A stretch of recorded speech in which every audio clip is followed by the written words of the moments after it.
Assalamualaikum warahmatullahi wabarakatuh. Tuan-tuan dan puan-puan, malam ini 10 hari bulan Syakban dan beberapa hari lagi akan datanglah malam nisfu Syakban, yang ini pada 15 hari bulan Syakban. Apakah pada malam ini memiliki sesuatu keutamaan? Apakah pada siang harinya juga memiliki sesuatu keutamaan? Tuan-tuan dan puan-puan, kalau kita mengkaji hadis-hadis yang ada dalam bab ini, kebanyakannya adalah dhaif, lemah, dhaif jiddan, sangat lemah, ataupun maudhu, hadis palsu. Ya, pun begitu, ada sebuah hadis yang paling kuat dalam bab ini, paling kuat dalam membicarakan keutamaan malam nisfu Syakban. Hadis ini diriwayatkan, tak silap saya, oleh 6 ataupun 7 orang sahabat dengan jalan-jalan periwayatan yang berbeza. Setiapnya memiliki kelemahan, akan tetapi ia saling menguat antara satu sama lain sehingga boleh dinaikkan ke darjat hasan ataupun ke darjat sahih. Hadis yang dimasukkan itu riwayat Imam Ahmad, riwayat Imam Ibnu Majah, Ibnu Hibban dan lain-lain. Di sini saya nak bacakan daripada lafaz Ibnu Majah. Boleh rujuk hadis nombor 1380. Okey, bahawa Rasulullah sallallahu alaihi wasallam bersabda, Innallaha la yattali'u fi lailatin nisfi minas Sya'ban fayaghfiru li jami'i khalqihi illa li musyrikin aw musyahinin. Sesungguhnya Allah memerhatikan pada malam nisfu Sya'ban dan mengampunkan bagi seluruh makhluknya kecuali dua orang-orang musyrik dan orang-orang yang saling bersengketa, saling bermusuhan antara satu sama lain. Inilah satu-satunya hadis yang paling kuat dalam bab ini, ya, dalam bab menerangkan keutamaan malam nisfu Syakban. Hadis ini dinilai hasan sahih oleh Syekh Al-Albani dalam Sahih At-Targhib wa Tarhib nombor 1026 dan dinilai sahih bisyawahidnya oleh Syekh Syuaib Arnaud dan rakan-rakannya dalam semakan mereka ke atas Musnad Ahmad. Baik, berdasarkan hadis ini, apakah ia menganjurkan kita untuk melaksanakan sesuatu ibadah, menghidupkan malam itu dengan sesuatu ibadah, ataupun sekadar menerangkan keutamaan malam tersebut? Maka di sini ada dua pandangan di kalangan para ilmuwan.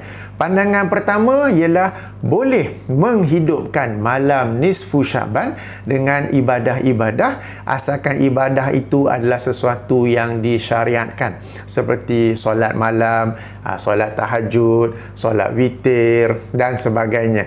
Bagi yang tak dapat solat ataupun mahu beribadah lebih, boleh membaca Al-Quran, berzikir, berdoa dan sebagainya. Ini pandangan pertama.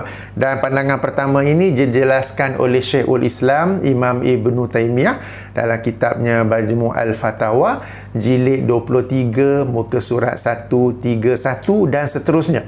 Jilid 23 muka surat 131 dan seterusnya, di mana apabila saya sedang rujuk edisi Maktabah Syamilah ini, baik versi handphone mahupun versi laptop PC sama, ya, jilid 23 muka surat 131 dan seterusnya.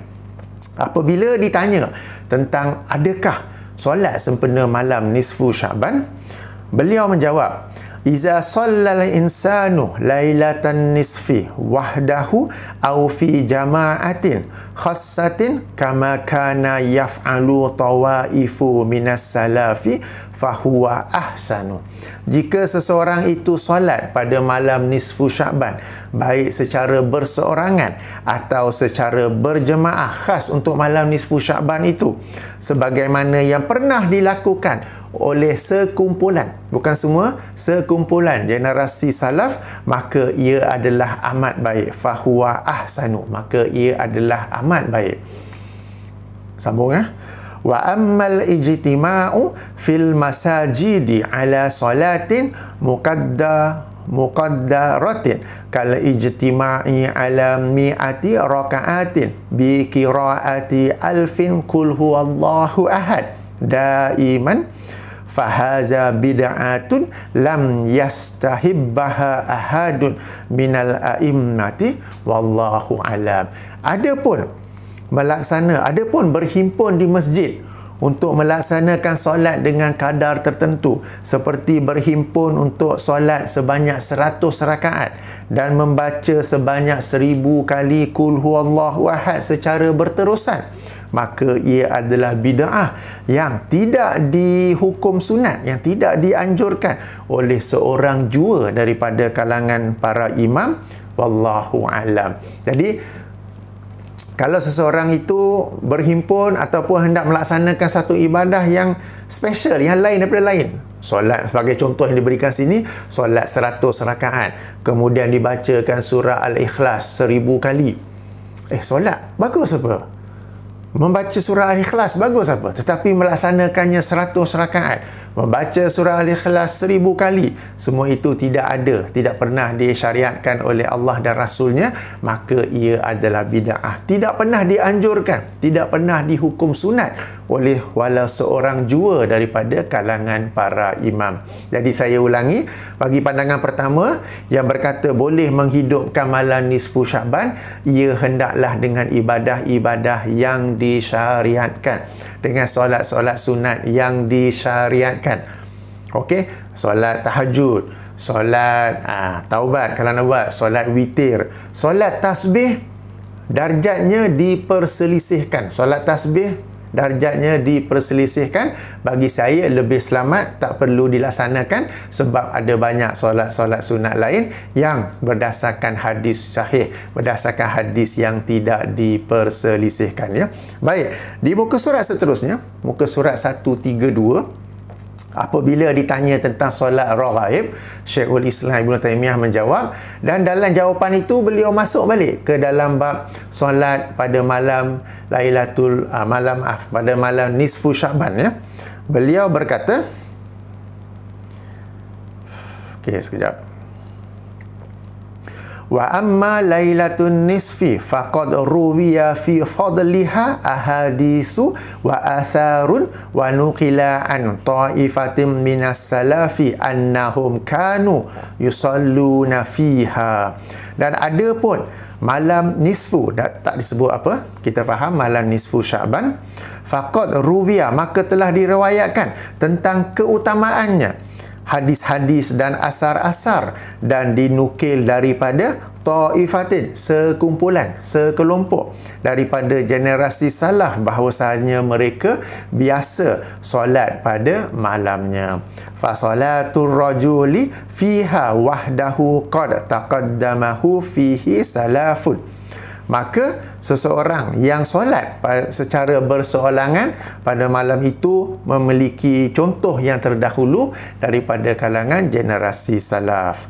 Walahu fihi hujjatun fala yunkaru misla haza. Maka baginya dalam persoalan ini hujah yang tidak dapat diingkari. Okey, jadi pada malam nisfu Syaban ini, kalau seseorang itu hendak menghidupkan malam ini solat secara berseorangan, maka sudah ada contohnya terdahulu daripada kalangan generasi salafus soleh. Bukan semua salafus soleh, tetapi sekelompok daripada mereka. Dan mereka ini sebenarnya memiliki hujah yang tidak dapat diingkari. Demikian kata-kata Syekhul Islam Ibn Taymiyah. Baik, kita sambung, ya. Wa amma salatu fiha jama'atan fahaza mabniyun ala qa'idatin ammatin fil ijtima'i ala ta'ati wal ibadati fa innahu naw'ani. Adapun solat secara berjemaah, maka dia dibolehkan berdasarkan kaedah umum bahawa bolehnya berhimpun untuk melakukan ketaatan dan ibadah, dan ini seterusnya terbahagi kepada dua jenis. Okey, saya ringkaskan, ya, terbahagi kepada dua jenis. Beliau jelaskan bahawa solat jemaah ini ada yang dilaksanakan secara rutin, secara rutin, secara lazim berjemaah, seperti solat-solat fardu, seperti solat hari raya, seperti solat tarawih. Okey, yang itu solat yang memang dilaksanakan secara berjemaah. Adapun solat-solat yang lain, ianya secara rutin dilaksanakan secara berseorangan kecuali sekali-sekala boleh dilaksanakan secara berjemaah.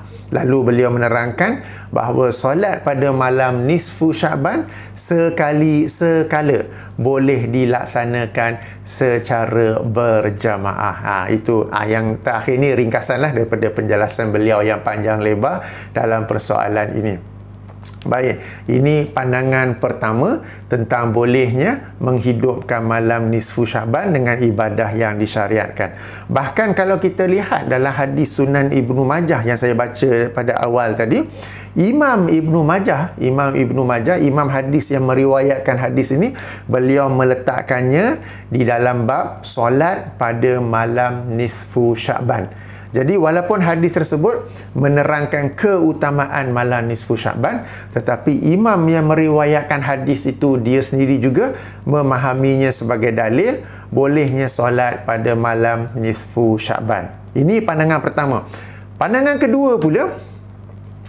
kedua berkata tidak ada apa-apa ibadah sempena malam nisfu Syaban. Tidak perlu secara khusus menghidupkan malam nisfu Syaban dengan ibadah tertentu. Sebab satu-satunya hadis yang paling kuat dalam bab ini hanyalah menerangkan bahawa Allah Subhanahu Wa Taala memerhatikan para makhluknya pada malam nisfu Syaban dan mengampunkan semuanya kecuali orang-orang musyrik dan orang-orang yang saling bermusuhan. Tidak pula disebut dalam hadis tu untuk kita menghidupkan malam ini dengan sesuatu ibadah.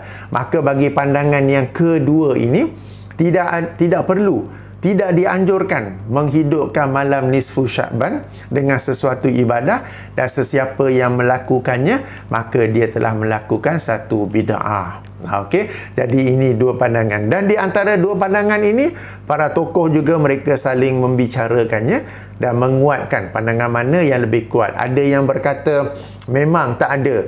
Okey, pandangan yang kedua berkata ada pun riwayat bahawa sekelompok daripada generasi salaf yang menghidupkan malam nisfu Syaban dengan solat, maka mereka terkeliru dalam mengamalkan sesuatu yang asalnya berdasarkan hadis dhaif. Okay, pandangan yang mereka yang cenderung pada pandangan pertama berkata, tak, ini sekelompok generasi salaf ini, mereka ni belajar daripada para sahabat, amat dekat pada zaman Rasulullah, sudah tentu mereka lebih faham tentang apa yang patut dilakukan pada malam nisfu Syaban. Golongan kedua jawab balik, itu hanya perbuatan sekumpulan daripada kalangan generasi salaf. Yang lain-lain tu tak buat pun. Okey, jadi ada perbincangan di situ. Saya hanya menyampaikan memang ada dua pandangan, ya. Okey, memang ada dua pandangan. Baik. Secara kesimpulannya beberapa poin secara kesimpulan. Yang pertama, bagi orang yang lazim menghidupkan malamnya dengan ibadah, maka bagi dia tak ada beza lah malam nisfu Syaban atau tidak. Maknanya seseorang yang memang hari-hari dia bangun pukul 4 pagi beribadah, kemudian pukul 5 dia tidur kejap, 5.45 dia bangun balik, pergi surau, pergi masjid, solat berjemaah, bagi dia tak kisah ada malam nisfu Syaban ataupun tidak. Dia sebab dah memang bangun tiap-tiap malam, ya. Jadi bagi dia no problem. Yang kedua, bagi orang yang jarang-jarang, hampir tak pernah menghidupkan malam hari dengan ibadah. Ini memang tidur sampai subuh, ya. Maka jika dia hendak menghidupkan malam nisfu Syaban dengan ibadah, maka di sinilah ada dua pandangan. Pandangan pertama kata boleh, pandangan kedua kata tak boleh, ianya adalah bid'ah. Jadi di sini saya serahkan kepada tuan-tuan dan puan-puan sama ada untuk menghidupkannya ataupun tidak. Bagi yang menghidupkannya, mungkin ia menjadi satu batu loncotan bagi dia. Kalau dia boleh bangun pada malam itu, apatah langkah bagusnya kalau dia juga dapat bangun pada malam-malam yang lain. Sebab menghidupkan setiap malam dengan ibadah. Itu adalah sunnah Nabi SAW. Itu adalah berdasarkan hadis-hadis yang sahih, dan itu adalah satu amalan yang sangat utama yang tidak lagi diperselisihkan oleh sesiapa. Adapun menghidupkan malam nisfu Sya'ban saja, ada perselisihan, ya, ada perselisihan. Menghidupkan tiap-tiap malam tak ada perselisihannya, ya. Jadi nak menghidupkan malam hari dengan ibadah, petua dia senang saja. Nombor satu, ada keazaman yang kuat. Nombor dua, malam tu tidur awal. Pukul 10.30 dah mula siap-siap nak tidur, gosok gigi ke, tidur ke anak-anak ke apa ke. InsyaAllah kalau set alarm pukul 4 pagi ke 4.30 pagi ke, insyaAllah boleh bangun. Kalau malam-malam asyik duduk tidur lewat pukul 12 lah, pukul 12.30 malam, memang payah untuk bangun pukul 4 pagi, 5 pagi untuk beribadah pada malam hari, ya. Baik. Yang ketiga, mereka yang berkata boleh menghidupkan malam nisfu Sya'ban, hendaklah ia dihidupkan dengan ibadah yang disyariatkan, bukan dengan sesuatu ibadah yang direka khusus untuk malam nisfu Sya'ban. Contoh yang diberi dalam apa yang saya baca tadi ialah solat 100 rakaat atau membaca surah Al-Ikhlas 1000 kali dan sebagainya dan sebagainya. Kita di Malaysia, saya sendiri zaman dulu-dulu pun amalkan, ialah membaca surah Yasin 3 kali. Kali pertama dengan niat ataupun doa dipanjangkan umur, kali kedua dimurahkan rezeki, kali ketiga dengan apa-apa yang lain, ya.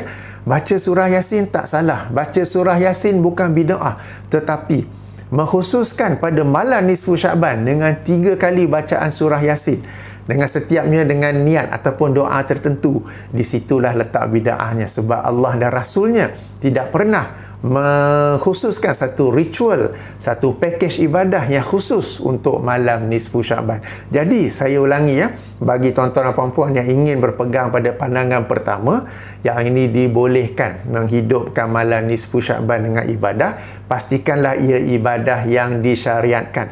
Pastikan ia adalah sunnah Rasulullah SAW dan bukannya sunnah tok guru, bukan sunnah ustaz selebriti, bukan sunnah masyarakat kita, ya. Jadi kalau nak solat, pastikan solat-solat yang anda nak buat itu memang berdasarkan daripada sunnah Nabi SAW. Bagi yang nak baca Quran, bagi yang tak dapat solat, dia nak baca Quran, baca saja mana-mana bahagian belah Quran, tak perlu dikhususkan kepada surah tertentu, tak perlu dikhususkan kepada bilangan tertentu. Bagi yang nak berdoa, silakan berdoa, tak ada susunan lafaz yang khas ke apa ke, ya. Baik, yang kita duk bincang selama ni ialah keutamaan malam nisfu Sya'ban. Siang nisfu Sya'ban tak ada keutamaannya, maka tidak disunnahkan, tidak disyariatkan untuk berpuasa pada hari nisfu Sya'ban. 15 hari bulan Sya'ban tu tak payah berpuasa sebab memang tidak disyariatkan. Pun begitu, nanti dulu, bagi mereka yang berpuasa sempena hari-hari putih, yang ini 13, 14, 15, maka dibolehkan berpuasa sebab itu memang sunnah yang sahih. Jadi bezakan, ya, niat anda berpuasa kerana hari-hari putih atau anda berpuasa kerana nisfu Sya'ban. Jika anda berpuasa kerana hari-hari putih, ya, itu memang sunnah, itu memang disyariatkan, teruskan. Jika anda hendak berpuasa kerana malam atau kerana hari nisfu Sya'ban, maka itu tidak ada daripada sunnah Rasulullah sallallahu alaihi wasallam. Satu poin tambahan akhir, ada yang berkata, ini siapa nak buat, siapa tak buat, tak apa. Kami bukan mewajibkannya, ini hanyalah anjuran. Tuan-tuan dan puan-puan, larangan bid'ah merangkumi ibadah yang wajib dan juga ibadah yang sunat. Tak ada siapa yang kata bid'ah ini hanya terhad kepada ibadah yang wajib, asalkan kami tak kata wajib, kami kata dianjurkan, kami kata disunatkan. Tidak. Bid'ah itu merangkumi yang wajib dan juga yang sunat.